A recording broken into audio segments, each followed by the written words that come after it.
Ano bang nangyayari sa akin at lagi akong pagod at stress?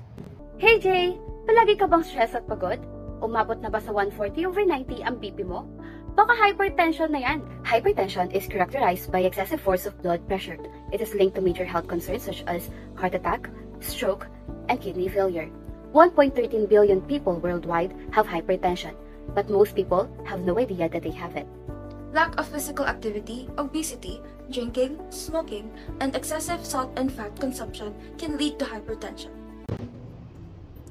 Ano ang ginawa ko sa buhay ko? Hindi ko naisip na sobrang ko na palang inaabuso yung katawan ko.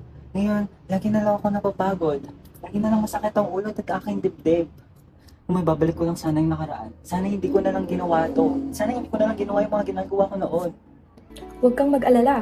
May magagawa kami para sa'yo.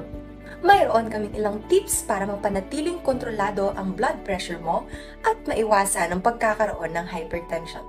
Limitahan ang alak at iwasan ang paninigarilyo.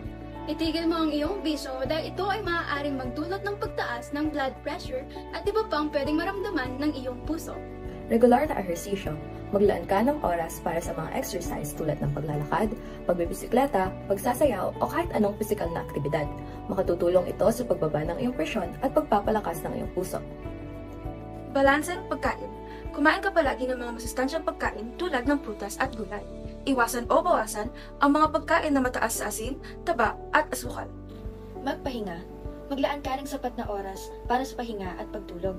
Kaya subukan mo ang mga relaxation techniques tulad ng yoga, meditation, or deep breathing exercises. Regular na suriin ang iyong blood pressure. Mainam na magpatingin sa doktor kapag umabot sa 140/90 ang iyong blood pressure upang makakuha ng mga payo sa pagpapagamot at pangangalaga ng iyong kalusugan. Kontrolin ang iyong dieta. Regular na suriin ang iyong presyon. Panatilihing malusog ang sarili.